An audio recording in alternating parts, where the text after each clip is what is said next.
is about this that usually, in my opinion, I've seen that critics usually cite cultural issues and argue Islam as an outdated religion with its teachings regarding women, which you already explained. And then these days, the people on the left side, I should say, more liberal values, as they call it, or secular, so-called secular. They want to talk about why Islam. And interesting part is that they blame and solely kick out Islam, but they conveniently do not talk about what Christianity or Judaism has to say about LGBTQ plus. Mm. And I want you to say a few things, although we are a bit, today's program is going to be a bit short. I know we have some other things in next 10, 15 minutes. So um, if you can, and we're going to have a separate program on this specific topic as well. But if you can shed a light that, why, what are the actual teachings? Why it is abomination or not allowed in Mhm. Islam and other religion, and in terms of their rights, people talk about a lot of rights. They should have. They go very far extreme on the rights issues. But I just want you to take whatever time we have and Yeah, discuss this. What Islam says about this yeah, for as sure. compared to other religion. Hmm. Yeah, so I mean, this is something that most faiths and especially Abrahamic faiths are usually in line with their stance. However, the extreme or the harshness level changes. So most of these, actually these three Abrahamic religions, they believe that homosexuality is not correct, is not right, is a sin, and that God did not intend for us to live like that. And so, you see in the Old Testament, you see in Leviticus, I believe, it speaks about, the it being an abomination, like you mentioned, and the punishment prescribed is all the way until death. So death punish the death penalty. And we can speak about that or what that means for society in general. But Yep. Islam also speaks about this concept of uh, immorality in this in the sexual subject and about your partners, about spouses, etc. So the overarching idea is that anything that happens needs to happen when speaking about this subject. It happens within wedlock. There is no such thing as fornication, and that is a sin. So when you speak about wedlock in Islam, wedlock is very clearly a certain institution that has certain goals, right? That Right. this tie of marriage is supposed to, lead to something which is beneficial for society and the world at large. And so, in that context, Islam has completely outlawed and rejected the concept of homosexuality because it does not further that cause of the purpose of marriage, which is, again, starting a family unit, up, producing children and raising them up properly to be beneficial members of society. Then you speak about other concepts as well, about diseases and ailments, that one of the functions of marriage is to safeguard you from physical ailments as well and spiritual ailments. And so this context, if you go the route of homosexuality, it actually would increase the risk of certain physical diseases, and obviously spiritual wise, we believe God has not allowed this, so spiritual maladies obviously take place as well. And so I do want to make clear, though, that in Islam, when those verses in the Holy Quran that speak about this, they speak about the displaying of homosexuality that would warrant action by the authorities. So if it's an open display of these acts which are immoral and wrong, and there are witnesses to that, then there would be the punishment prescribed. And that punishment in Islam varies. It doesn't go all the way until the punishment. It actually speaks about even flogging or other sorts of things, which at the time, the circumstances, the judge or the authority figure can make that decision. But it's not that 100% of the time. In that case, it would be the death penalty as it is in other faiths. And so whatever is happening behind closed doors is still a sin, it's still wrong, but is between you and God. And no authority has a right to go breaking down the door and seeing what you're doing.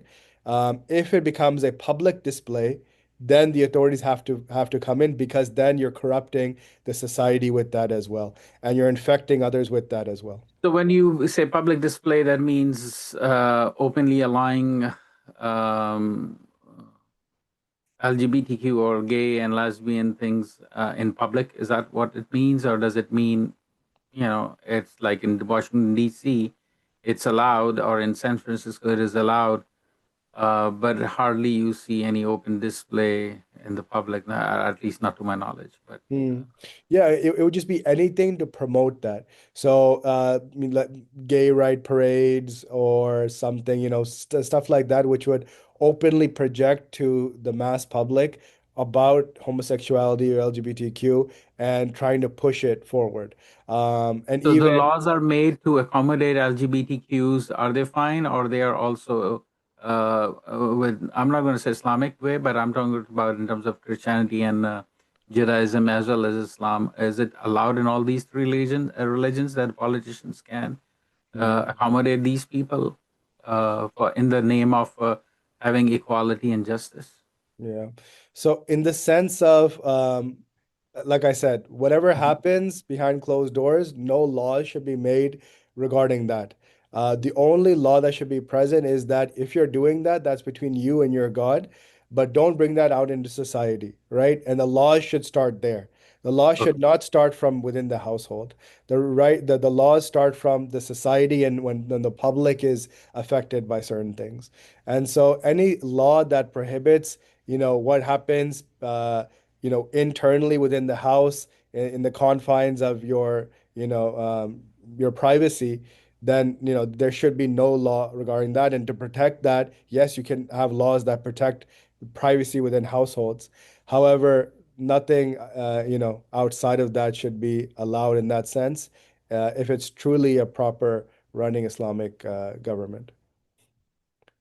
All right, one last question related to this, I mean, not specifically homosexuality, but this transgender thing that people these days is very, becoming political issue in the United States.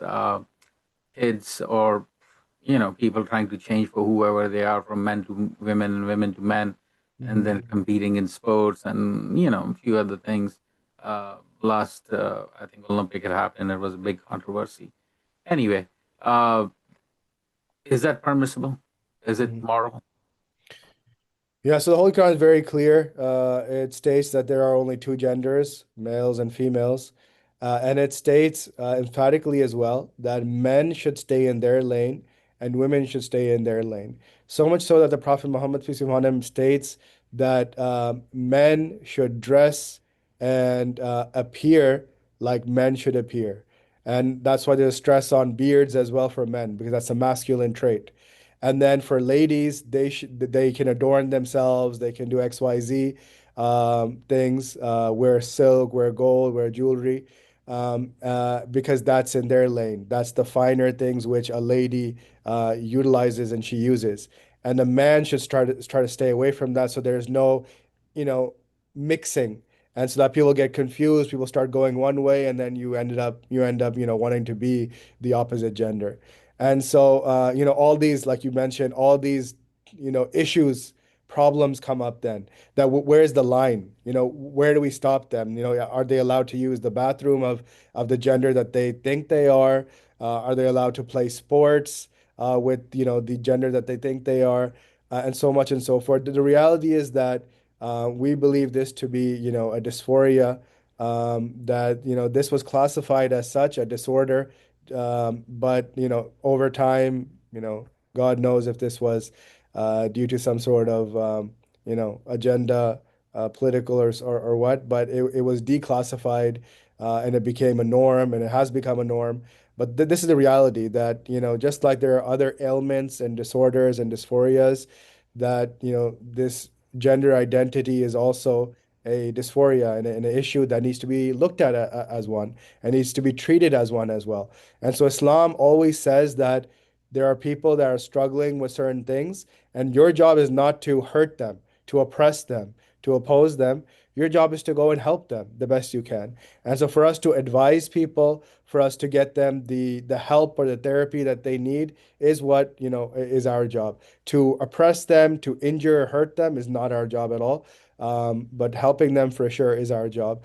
I wrote to our leader, our imam, regarding this subject, and I asked him, if someone wants us to call them by a certain pronoun, which we know that, they're not a pronoun, that's not their pronoun, then should we, oblige, should we listen to that or not? And so the response that I got back from our spiritual leader, he stated that if it's within the community, meaning if it's a fellow Muslim that's doing that, then we should try our best to advise them and, give them that help that they need. And he says if it's outside, then sure you can, if you want to, out of your own love and will, you can help them. However, go ahead. No, we don't have to be so strict. That if they really are doing that, they have an issue, then you can use that pronoun that they really want you to use. And that's where I see that Islam is like the middle ground. It's very strong and firm in its tenets and beliefs, but then it gives leeway as well. That there are many conservative faith groups out there that say, no matter what, I will not call you by what you want to call, what you want to be called. And that A leads to classic, chaos. sorry, but a classic example is, I mean, even the abortion rights. Mm, It's a simple issue whether a woman can have abortion or not. mm, But you're absolutely right. The conservative groups have become conservative groups become so extreme that they will ban it. exactly. Even Totally. the women's Completely. health is in danger. Exactly, exactly, and that's the issue. We want to swing so far away from wokeism or liberalism or the left so much that we swing all the way to the right, which is the other extreme.